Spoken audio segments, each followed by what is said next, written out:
Welcome to the Fantasy Syndicate Podcast with your hosts, Joshua Poniatowski and Alex Taylor. Let's talk football.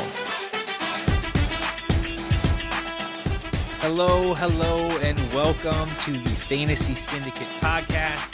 My name is Joshua Poniatowski, and as always with me, co-host Alex Taylor. What's going on, man? What up? I just want to let the world know I did beat you in our matchup this week. So just in case that, has any weight for people's considerations, but it's not over. ETN could fumble for 1 yard and get you negative 2 points, and I win by 0.4. So it's not over yet. I don't want to hear it. But let's roll into it. So the hot take question of the week. So what is the landscape? So with the landscape of the tight end position, should you trade away your valuable guys, the ones that still have the name recognition, maybe even the guys that are looked at as like the only viable tight ends, like Trey McBride and Bowers? Should you trade these guys away for a position player and just wing it on the waiver wire like everybody else at this point because of how bad they've been? People are definitely desperate out there for tight ends. I actually just made sent out a package that got accepted for a giveaway Bowers, but I also had Laporta, so I was kind of like in a lucky status there. And then Laporta goes and gets a low ankle sprain, so I was like, figures. But yeah, I think tight ends are probably one of the most like sought after trade chips at this current state because everyone's miserable. So if you can just like fake it till you make it and like act like you have any confidence in your tight end position, I think you got to do that. Yeah, I agree. And I mean, if you're maybe starting 0-3 or not looking great and you got one of those studs at tight end, it's been hit or miss for everybody. Maybe try to go out and get a more reliable person if you can do that. Before we jump into what we're talking about for the week, just quick shout out to Nick S. What's up, dude? Appreciate you. Thanks for the comments. Thanks for asking questions. Just wanted to make sure we gave you a quick shout out.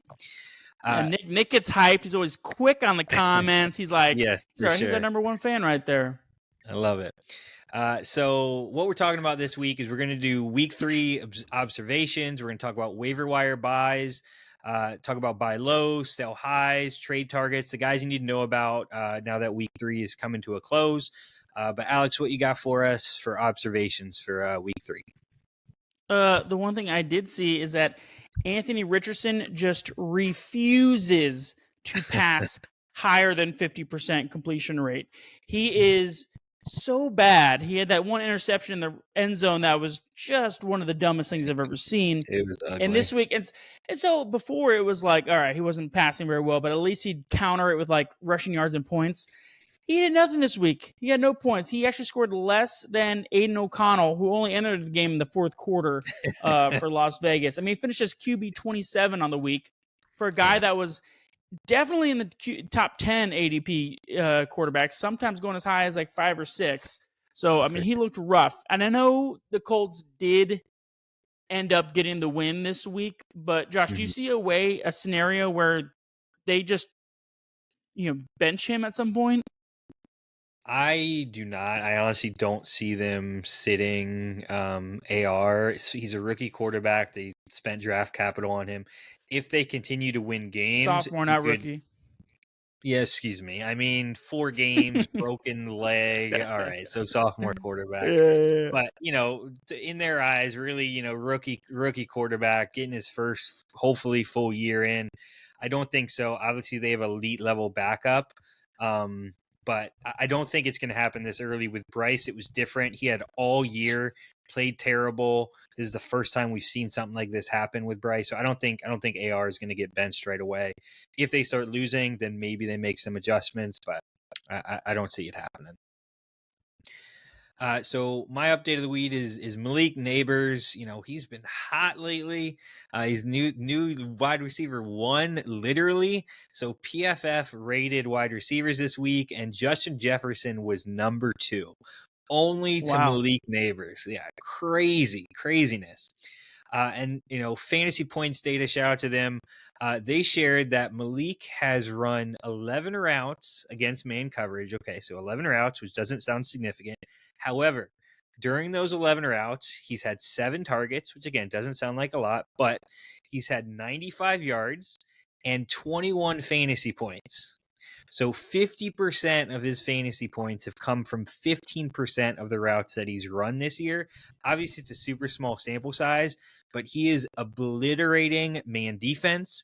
If Nabers is going up against predominantly man corners as well as schemes, you can probably expect him to continue to perform well at a high level. He's just exposing them, and he looks like one of the most elite wide receivers in the league. Yeah, I mean, so even if only he does is just beat man defense, like No. even if a defense likes to run a lot of zone, like they're not going to run zone every single play because they don't be predictable. So they're going to throw you a couple man opportunities, and he just got to capitalize when it happens. And it's also going to come down to the Giants coaching staff on if you got a man guy, you want to complement him with like a zone beater on the other side. That was kind of like, whatever you're throwing at us, we can beat it. We can take advantage of it. But man, he looks insane out of the gate. Yeah. Someone else who just looks insane is the Copper Rocket himself, just single-handedly making every Panthers player relevant again. Deontay Johnson just blew up for wide receiver 5 on the week. Thielen had a couple catches there, then he did get tweaked up with his hammy, so kind of we'll see what happens there. Might have to miss some time. With him out, do you think the rookie Xavier Legette gets any action there, Josh? I mean, honestly, I didn't think it would happen this quick. Last week we talked about the Panthers. We're like, new quarterback. Obviously, that's going to increase their stock. But him coming out, throwing for 300 yards, 3 touchdowns, like looking like one of the best quarterbacks in the league. Maybe he's just been saving it up for, a year plus.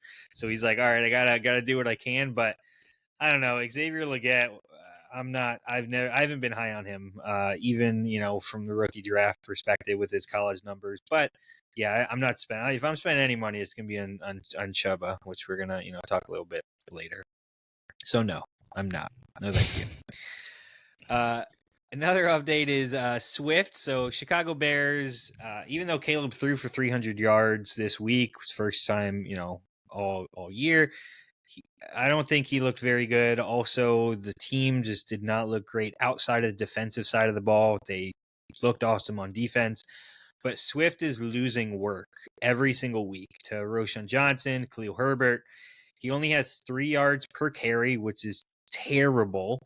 And he hasn't looked great. And he only played 5 snaps of the 23 in the 2-minute drill. He's getting early down work, but his goal line work, he's only getting a small percentage of that. Khalil Herbert's getting all of the goal line work. And right now he's at a 50-50, kind of snap to opportunity share. It is a backfield that is split between these 3 guys. I don't like Swift moving forward. So if you got him, I don't feel confident starting him, especially in that offense that hasn't looked great. I mean, the only running back room I probably want less a part of is maybe the Dallas Cowboys running back room because they are also atrocious. Swift looks terrible.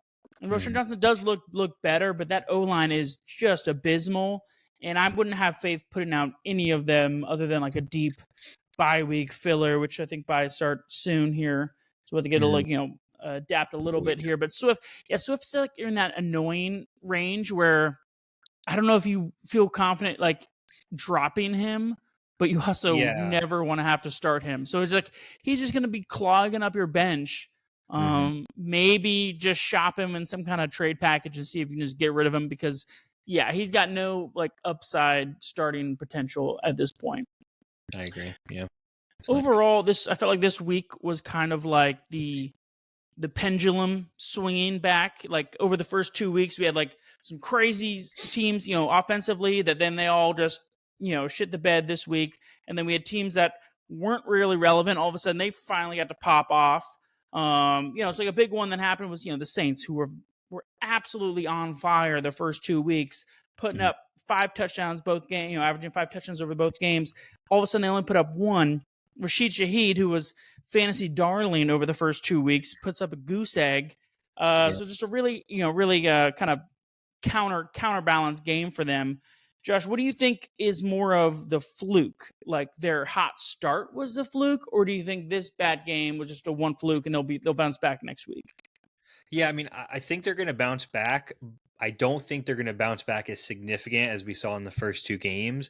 Alvin Kamara had 5 of those 10 touchdowns. And honestly, I felt like he was propping Carr up to make him maybe look a little bit better than he was, even though 4 of those were through the ground. But when your running back is moving the ball, it makes that passing the ball significantly easier. So I think he was propped up a little bit by that.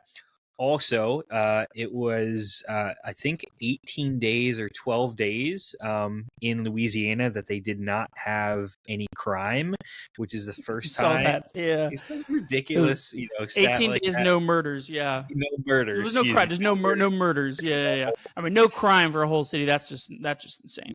Yeah. So this weekend, I'm sure, was rough for them. But yeah, I think they're gonna come back to earth a little bit.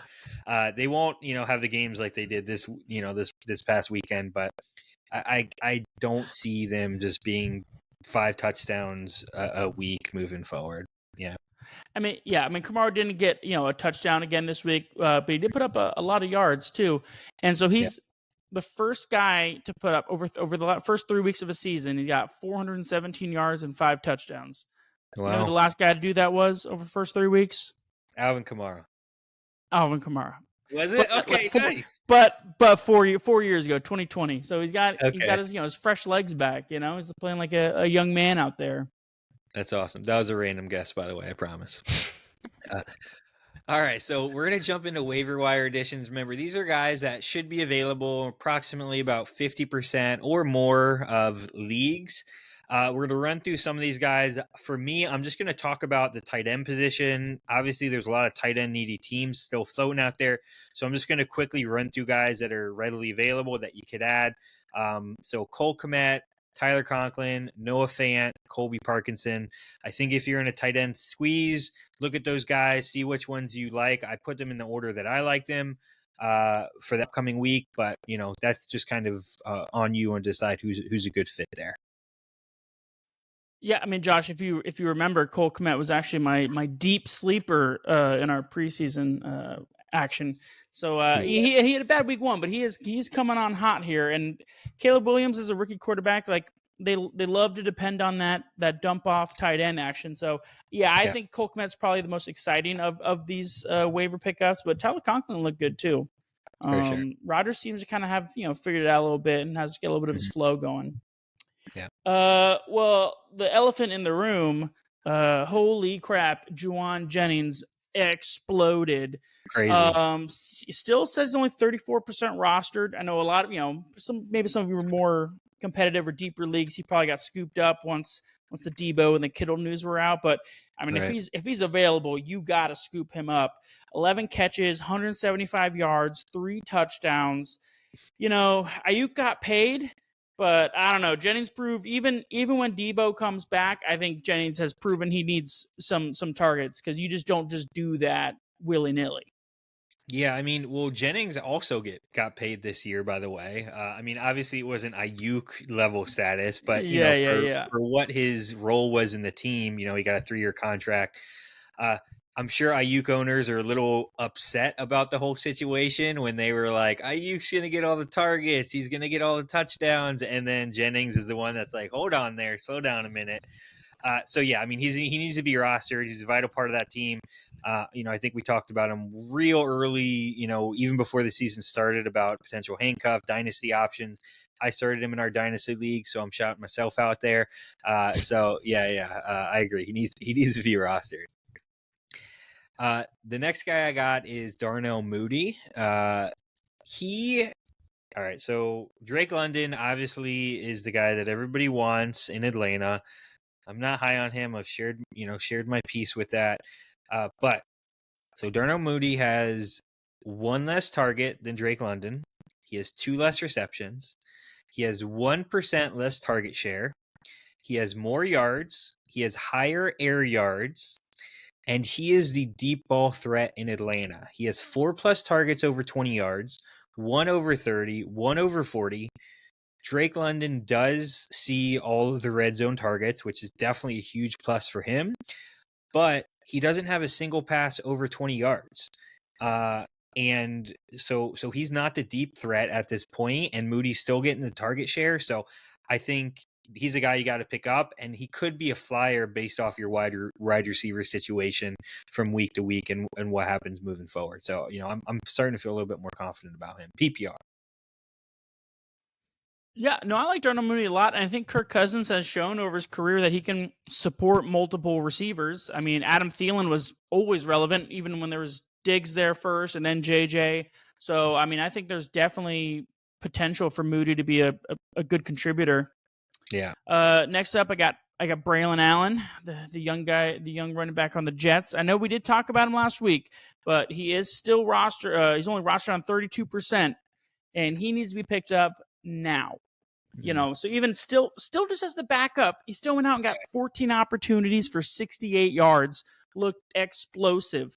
He's not going to upset Brees at any point, but this is a Jets offense that, like I said, is starting to click, and I think can support a handful of viable fantasy starters.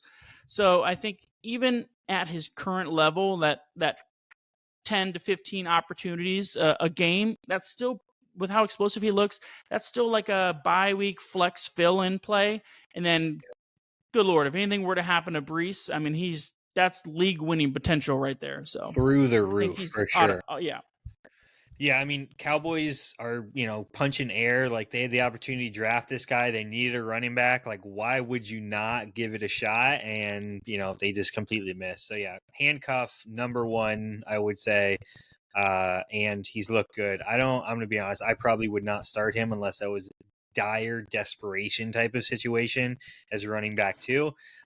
With injuries, and we haven't had buys coming in. People are already looking rough with their, how many IR spots they got. Yeah, me included. So yeah. Next guy's running back as well, Bucky Irving. Again, another guy we chatted about before. Week 3, he had 9 carries. Tampa Bay guy. See your creamsicle jersey. 9 carries, 70 yards. Rashid White has 6 carries for 17 yards. Watching that game, tell me, who looked like because I know you watched it, who looked like the elite running back, the veteran, the one that was making moves and making stuff happen? Who looked like it in that backfield? Well, I'm not going to say from a veteran, but he was explosive for sure. Did you see his juke he had? Yeah. Roseboom just absolutely just juked the crap out of him. No, it was a Singleton. Absolutely just juked the crap out of him. So, no, he looks good. And Todd Bowles actually today at his presser even talked about him and said he's earned more snaps because, I mean, he is just explosive. Looking explosive, yep. So, kind of talked about this guy a little while ago, but Andy Dalton coming out of he didn't come off the couch like Joe Flacco, but it almost feels like that. Yeah. He just kind of comes out of nowhere and just explodes. Was quarterback 5 this week so far. Put up Deontay Johnson made him wide receiver 5 on the year. Mm-hmm. So I mean, this is one might depend on your league setting. I'm not saying you got to freak out about him, and he's not going to do this every week. But if you're in like a super flex league, or maybe even just like a deeper like 12, 14 man league, I think he definitely warrants at least a bench spot consideration. And man, just how embarrassing does this have to be now for Bryce Young? Yeah. I posted something before the game happened, and I was like, this is going to determine, like, the first time a Panthers game has been semi-exciting to watch because it will tell us, do the Panthers, like, are they actually a terrible team, or is it Bryce Young's fault? And I think we got the clear answer that it's Bryce Young's fault. And he just isn't the guy. Yeah. They've been fielding trade offers. They had, they didn't agree to anything, but after watching that game, as a coach, as an owner, like, that would worry me a lot. No. And sticking with the Panthers, players, Chuba Hubbard, he was a lead back in Carolina. Again, Andy Dalton looked like elite quarterback.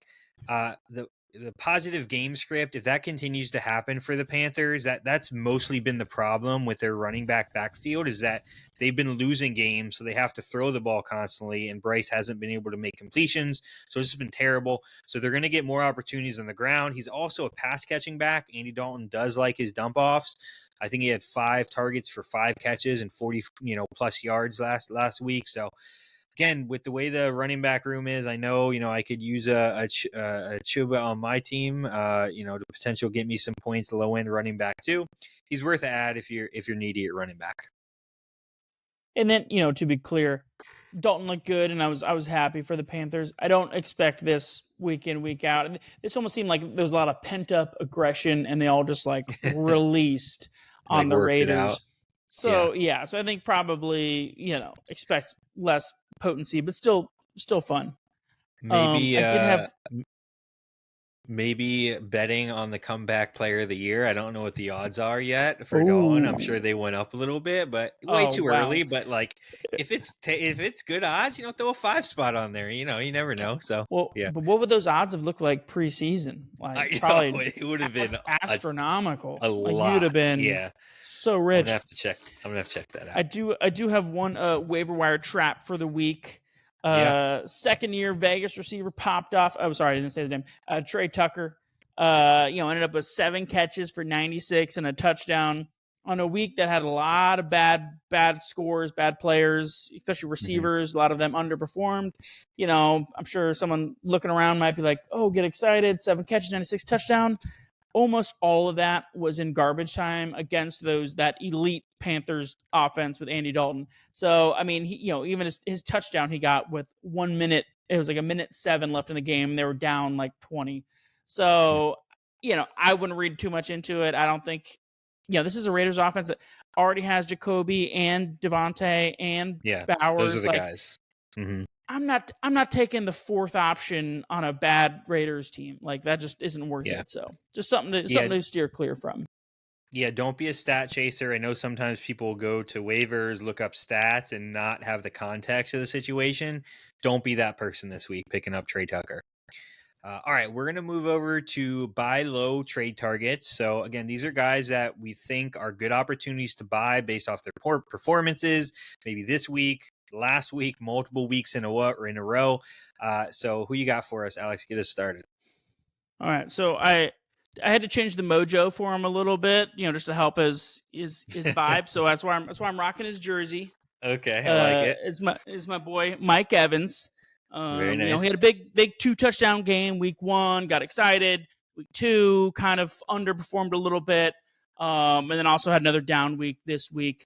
So I could understand how some people might be a little frustrated with his performance, but when you kind of think about the games, week 2 was against the Lions, and it was a Chris Godwin game. Godwin popped off, and that just happens when you got 2 good receivers. Every now and then, the other one's going to have a good game. And we had the lead, and we were kind of holding on to the lead the whole 4th quarter. So we just didn't really need much from Evans. And then this week, he got blanketed by Patrick Surtain, who we've talked about before. After he shut down DK Metcalf week 1, we talked about him. He's a top 3 cornerback in the game. It's tough. You don't you wish your stud would be able to counter it, but sometimes it doesn't happen. So far this year, Surtain had DK Metcalf held to 3 catches, 29 yards week 1. And then George Pickens week 2 for 2 catches for 29 yards. And now Evans for 2 catches for 17. So, the guy's just a certified stud. He's someone that I'd probably look to avoid if I have the option to in a start-sit decision moving forward. But I think Mike Evans is due for a bounce-back game against the Eagles next week. So I think someone who you can probably scoop up for cheaper than he probably should be going for. Yeah, talking about start-sit advice, I know, we're at the buy low section, but they're playing the Jets next week. Garrett Wilson has looked, underwhelming. He hasn't looked like the guy that we were expecting. Is he a bench? Is he a bench guy? Are you benching him if you have somebody else to plug in there? How confident are we feeling? We just went through 3 different players who, maybe Pickens isn't the elite level that the other 2 might be, but, are we benching Garrett Wilson in week 4? How are you feeling about that? because I do have one Garrett Wilson, but I'm trying to think of that team. I'm not very deep at receiver, so I think I would have to be starting Ladd over him, and I don't think I'm doing that, especially with Herbert. Especially with Herbert banged out. up, now I am gonna have limited expectations of what Wilson will do for me, but I'm not benching him yet. Yeah, and I'm a firm believer of matchups. Like, I am the opposite of the people that are like, start your studs every single week. Like, no. Read the matchup, play the guys that should perform well. To me, that's how you win championships, especially in the playoffs, versus just playing your studs blindly. So if you have other options, consider it. We'll be back here next week. We'll see how this goes, but that's just my thought on the opinion. If you got other options, go for it. All right, so my players, I'm not going to talk about one specific player. It's actually 3 players. It's the entire Miami Dolphins offense. Waddle, Tyreek, Achane. Skylar Thompson is a terrible quarterback. Terrible quarterback. At least from what we've seen from him so far. It was rough. Yeah, and everybody has been talking about Tua retiring, but let's just think about it from a logical standpoint, right?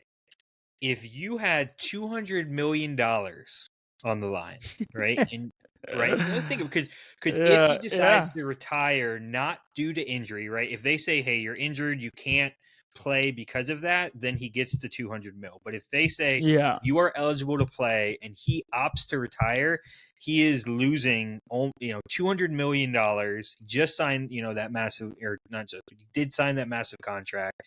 Would you give up the $200 million to retire, or would you wear a guardian cap, and slide every time you ran the ball? Like, what would you do? What just thinking about it.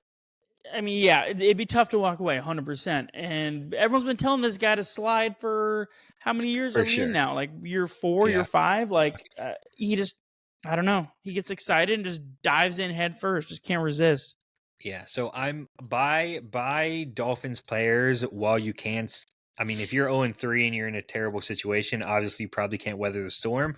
But if you've been winning, you can get Waddle. I've been seeing people get Tyreek real cheap in Dynasty as well. So try to go out and get those guys. And in 3 to 5 weeks, we should be back to them being elite level producers. So yeah, I think it's a good buy low time for them. I got one other guy I'm kind of looking at as a buy low. Yeah, and that's going to be CeeDee Lamb. No, it hasn't been terrible for CeeDee, but considering he was a wide receiver 1, maybe went up first overall, if not, probably definitely top 3, unless maybe like a super flex league situation. So there's definitely probably some CeeDee owners out there who are a little disgruntled and a little upset. Especially if they've been losing. If they're sitting there like 0-3, I could see them getting a little irrational and wanting to, I got to change something up. So far on the season, he's only wide receiver 17. But the targets have been there. He's been thrown at 24 times. He's only been able to bring in 13 of them, so they've been a little discombobulated. But this is a Dallas team that has shown they absolutely cannot run the ball. Yeah, and Dak leads the league in passing attempts so far through 3 weeks. So it's a little, like I said, disjointed right now, but like there will be opportunities and they will have some big games and they're going to be CeeDee level 30-point games, So I would, poke around to whoever drafted them and see how they're feeling. Just maybe see if you can snipe them a little bit. It's going to be very difficult to buy CeeDee low with it only being week 3, but I understand the thought process. Like, he hasn't been producing at the wide receiver 1-2 level that we expected him to. So maybe you could, I don't think you'll get him for a huge discount, but maybe you could give up somebody to hope that huge upside that we all expected him to have this year, him have moving forward. So yeah, I can see that. You know how I kind of like to do that sometimes, Josh? If I'm going after like an alpha like that, I like to, but I'm saying like my process is I don't start the negotiation with like the alpha involved. I might be like, oh, here's my wide receiver 3 if you're like running back 2. And if they're like, oh, something on the fence, be like, all right, hear me out. This is going to be a little bit Right. bolder. And then all of a sudden Yeah. you add CeeDee in there, but like you throw something, juicy in there too. That's kind of how I like to, grease the wheels if I'm going after like a top dog. For sure. Yeah. No, I guess it's a good idea, right? You don't start with what you're actually looking for. Start with something else. All right, and before we move on, the buy low, I'm calling it right now for week 4. I'm gonna put Garrett Wilson on my list because of what's gonna happen. So that's gonna be my buy low next week. Preemptively, yeah. Preemptively, yep.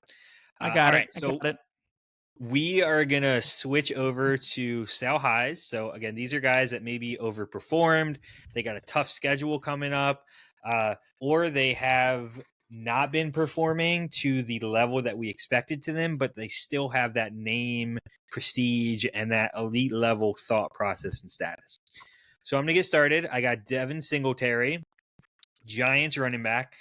The Giants the past 2 weeks have had a neutral game script or positive game script for running backs. He put up 14 points, put up 17 points, half PPR league. So if you're in your PPR league, you probably put up more.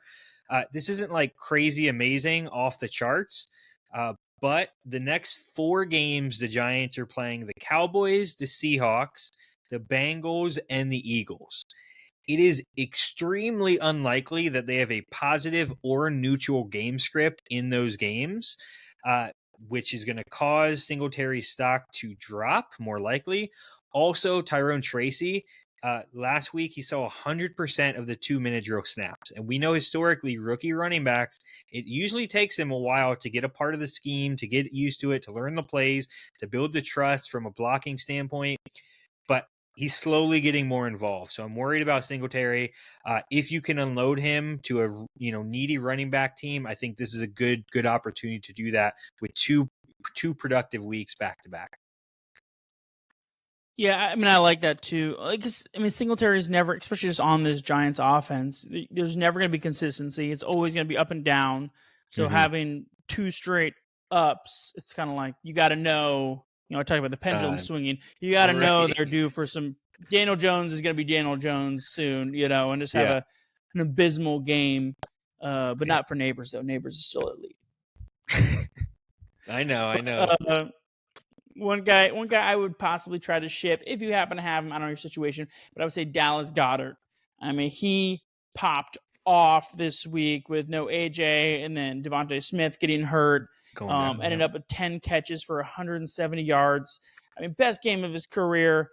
Insane game for a tight end. So this is all about one of those, like, with how absolutely dead the tight end position has been. There's a good chance if you have Goedert, he's probably the best thing you have, and you hold on to him because there's not much else out there. But maybe he's like your backup. Hopefully, for your case, he is rostered on 89%. So there's actually a chance that you can even scoop him up off of waivers.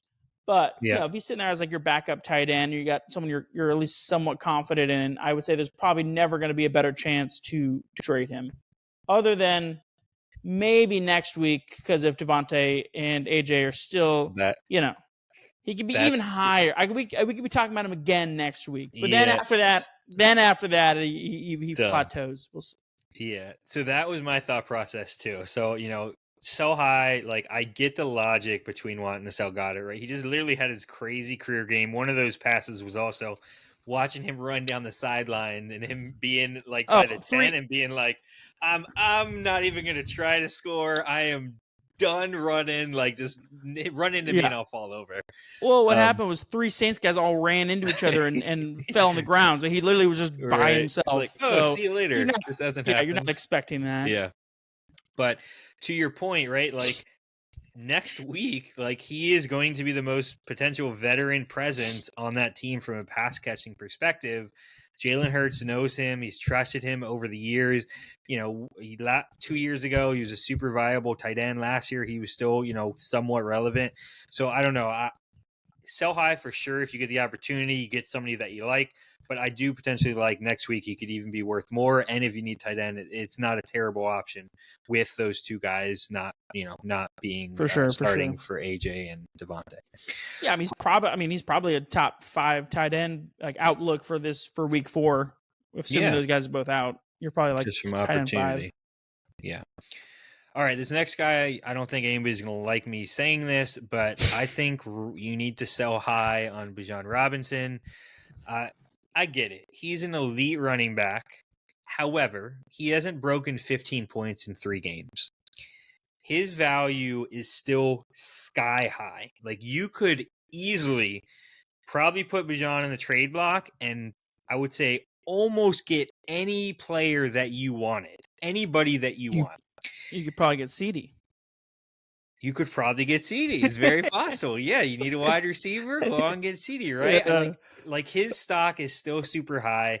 He hasn't shown those crazy like league-winning potential that we've wanted, and it's because the Falcons don't care about fantasy, right? It makes sense. They want to win games, but Tyler Algier is a very capable runner. Like we spoke about this. He has 19 opportunities to Bijan's about 48. So, of course, Bijan's number 1. But he has 100 yards to his 200. He is a viable running back to come in, and he's been more productive, more efficient on the ground.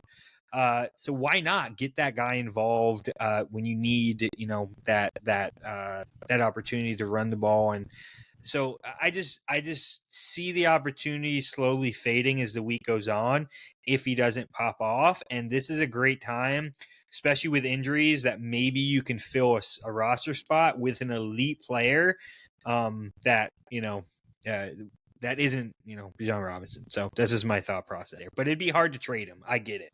You invested a lot in him, first round pick maybe. Like it'd be tough to trade him, but you could get a first rounder. Definitely first round pick. Yeah. Yeah, I mean, that's a tough one. I mean, I would say the shine is off of him a little bit from the draft capital. But it's also like maybe he's due. Maybe he's due for a pop-off game. I don't know. That's a tough one. I don't know if I would want to trade him away, but I get your logic. It'd be hard to. I agree. It'd be hard. It'd be hard. Tough. Yeah. But again, if you have a position you need to fill. Also, running backs are historically more injury prone, as we've seen, versus wide receivers, even though we've gotten a lot of wide receivers to go down this year. So yeah, it's an opportunity. Yeah. All right. Well, that'll do it for us today. Hope you all enjoyed watching. If you did, like and subscribe. If not, thanks for hanging out. That's cool too. Until next time, go steal a championship, and we'll see y'all later. Peace.